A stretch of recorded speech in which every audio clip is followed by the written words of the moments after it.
Hello everyone and welcome to another casual review. Today I'm talking about Paper Mario Sticker Star. This game came out a little more than a decade ago and is kind of seen as the beginning of the end of the Paper Mario franchise in terms of quality. It seems like the first Paper Mario was pretty well received. The most beloved Paper Mario was Paper Mario Thousand Year Door, and then Super Paper Mario, although being quite different from its first two Paper Mario games, was still pretty enjoyed, and then this game came out. From then on, Paper Mario has been kind of a mixed bag. This game revolves around the use of stickers, which I think is kind of cute considering its whole paper theme. The game basically starts where Mario and Peach and all the Toads are having a sticker festival where everyone's just obsessed about stickers, and then a sticker comet crash lands on the stage and reveals these royal stickers, and these royal stickers are apparently like really powerful stickers that can grant the wish of the wearer. And of course Bowser comes and mucks it all up and takes the ultimate royal sticker and kidnaps Peach, and so now it's up to Mario and his new sticker companion named Kirsty, whose name is basically sticker jumbled around. It's up to both of them to go and collect the other 5 royal stickers and then eventually confront Bowser. Paper Mario is no stranger to giving companions to Paper Mario. In the first couple Paper Mario games, your companions actually helped out in combat.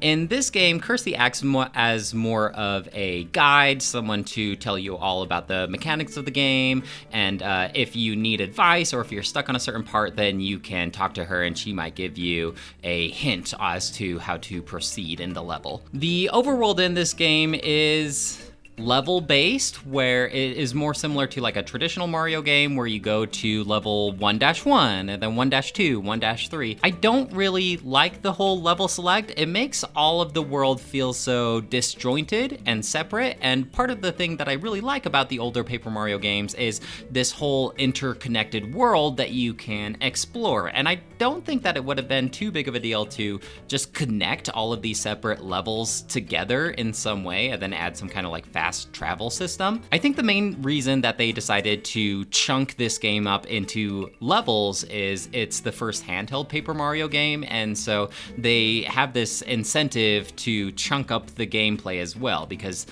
in their mind, when you design a game for a handheld, you're kind of designing it to be played in playable chunks. Mechanically, I just don't really understand the ideology behind the level-based system though, because you still need to collect certain items in certain levels in order to interact with other levels, and so they are divided, but also you need to bounce between these levels in order to fully acquire all the things that you need and in order to fully progress into the level. And so it's not like you can just start any level and end it from beginning to end, because there are certain items that you need in order to traverse across said level that can't always be acquired in that same level. Let's talk about combat, because combat is probably one of the weaker points about this game. It is still turn-based combat like the previous Paper Mario games.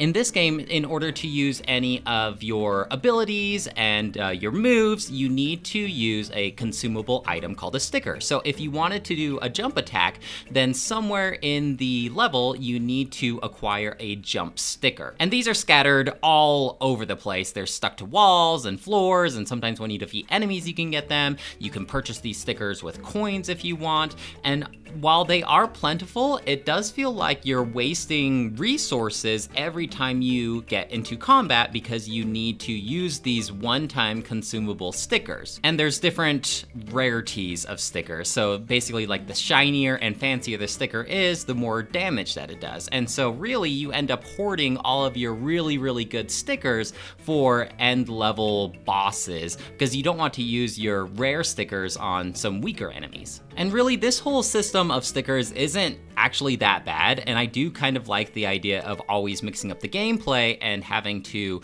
treat every single combat situation with a little more thought than you normally would, just spamming the jump attack here.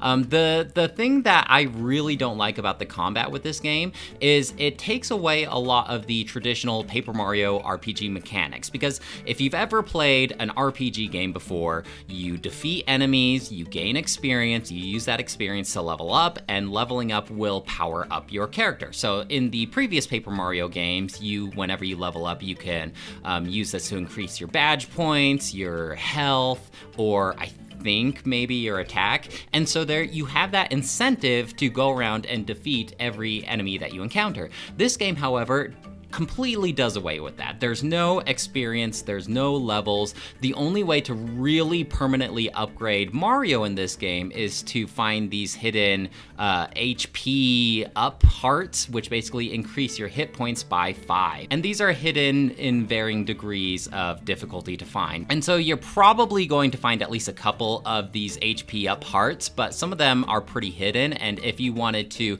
completely find all of the hearts to make Mario the strongest he possibly can, you're probably going to need a guide of some sort to tell you where these upgrades are located throughout the levels. And so really, since you have no incentive to battle any non-mandatory battles, you kind of end up just playing a game of tag with all the enemies as you are navigating through these levels, because if you do encounter an enemy, then you're going to lose on health and you're going to lose out on stickers. And really the only reward for doing this combat is coins to purchase more stickers and maybe some stickers, but odds are you're probably going to be using more stickers than you will be getting out of the combat. And so it's weird. It's like you don't want to fight enemies, you just want to hoard all of your stickers, especially your super rare ones, for when you encounter a mandatory battle. Another weird thing about the combat in this game is you can't choose what enemy you want to target. And so you're always going to end up having to fight the enemy in the front of the row, even if you want to target an enemy in the back that it might be doing some more damage or is a little more vulnerable. And so it's just weird. Like, why not just let me choose what enemy I want to select? Now, you can strategically kind of get around this with this chance system. Basically, at the beginning of every turn, you can spend some coins in order to do this roulette. And if you get 2 or more matching symbols, then you can use multiple stickers in one turn. So it is kind of chance, it is kind of skill, because you can kind of time this roulette if you get the pattern down. So you have 2 or 3 additional moves in each turn. But in terms of like being able to target what enemy I want to use, maybe there's an enemy with a spike on top in the front, but I only have a jump sticker, then I pretty much have to use the jump sticker on that enemy with the spike in the front, rather than that enemy that is susceptible to the jump sticker that's in the back of the row. So really, stickers that attack all of the enemies at once are way more beneficial than a single target sticker, especially when you're just fighting random enemies in the level. Things like POW blocks or green shell stickers that attack everybody. In addition to using these stickers in battle, you can also collect these stickers in the Sticker Museum.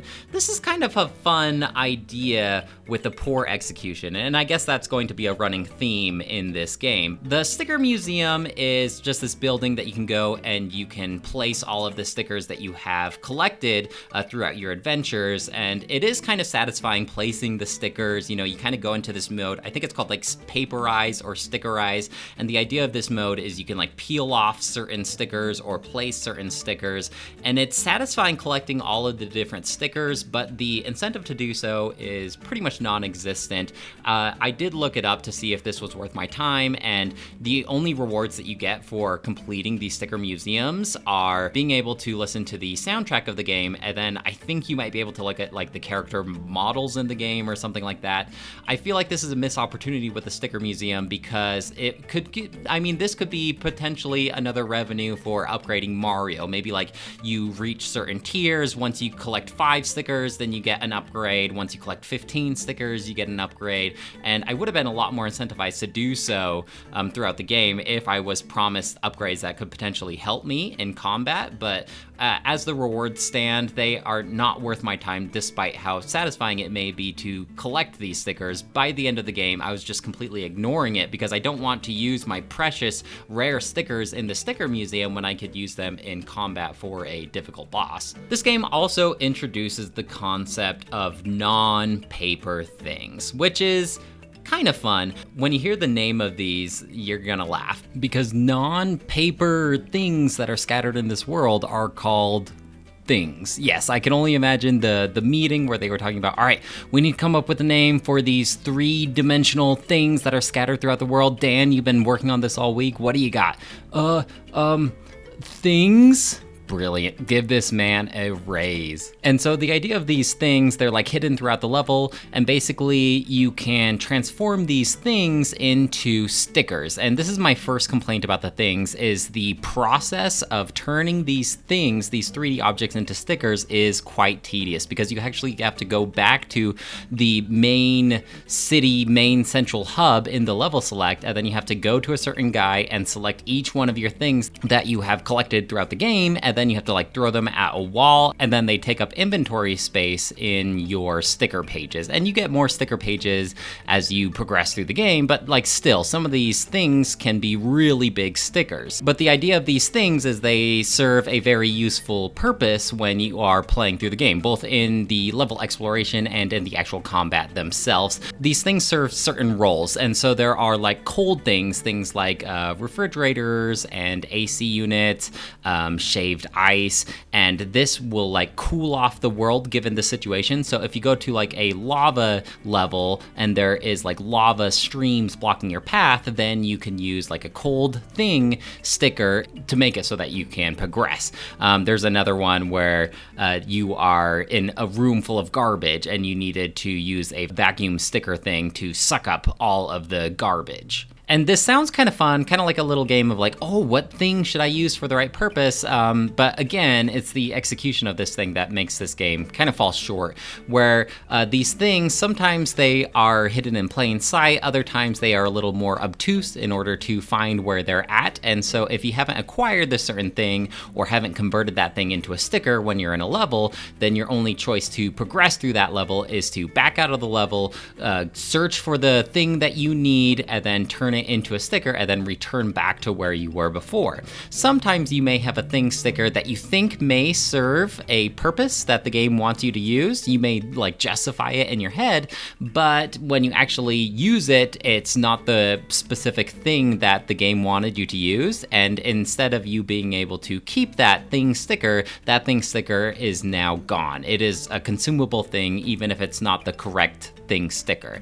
In combat, this plays even more of a vital role, in my opinion, where a lot of these bosses are susceptible to certain thing stickers given the correct situation. And so these thing stickers can either make a boss fight super easy if you have them, or super difficult if you aren't prepared and you do not have them. And so rather than going and trying all of these different thing stickers against the bosses, I found it so much easier just to look up a guide. Every time I was about to go into level, just tell me ahead of time what thing stickers do I need and where can I get these things, and so I am just prepared and I can do the level all in one run instead of having to constantly back out and try a bunch of different thing stickers and end up wasting them. One good thing that I will say about the thing stickers is the animations for these are really fun and over the top. There's a stapler thing that will like staple the whole board. Scissors will like cut up the whole board. It's really fun. And it is kind of fun hunting down these things. It's just like a little bonus incentive to explore every nook and cranny of the level. On the walls, there are these like silhouettes of doors, and if you take blue door stickers, then you can like place the door in the paperize mode, and then there's like a thing in there to reward you for your efforts. There's that stapler thing that I was talking about. There's a whole stapler jump scare that like pops out at you like, oh, it's gonna staple you. But yeah, I just don't like how necessary these thing stickers are and how much you are missing out if you do not have the thing. Backtracking is also a real pain in the butt. This era of Paper Mario and Mario in general is just so generic. Like, it's all just the same looking enemies and NPCs. It's all just toads. It's all just Goombas and Koopas, and they don't even have different like appearances or outfits or costumes. When I think of previous Paper Mario games,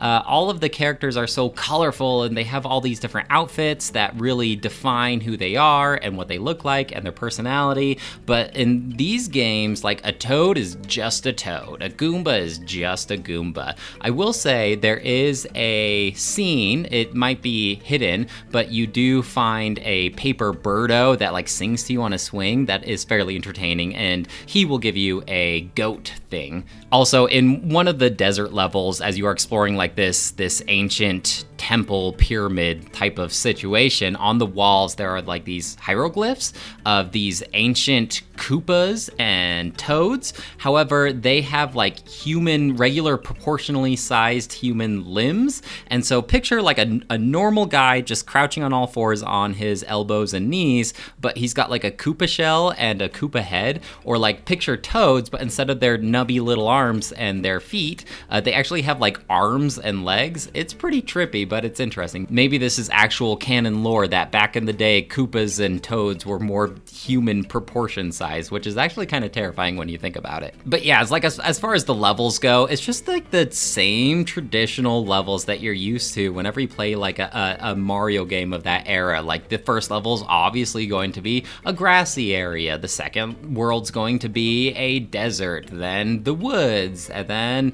ice, right? It's all just like typical biomes that you're so used to at this point. Like there's no creative freedom, I feel, when it comes to this game. I will say though, one thing that really stands out when playing this game is the music. The music is top notch. I really enjoyed the soundtrack here. Like I mentioned earlier, I ended up just following a walkthrough, and so I was able to beat this game fairly quickly in terms of like how long to beat.com says. It took me about 14 hours to roll the credits. I didn't 100% complete this or anything like that, but 14 hours is usually a good length of a game in my opinion, but this game, it definitely overstayed its welcome, and I was pretty excited to finish this one and move on to something else. Overall, I'm going to give this game a 2 out of 5. As far as all the Paper Mario games that I have played so far, this one, yeah, it is the weakest one I've played so far. It's not like truly awful or anything like that, and there are some good ideas here. It's just that the execution went poorly when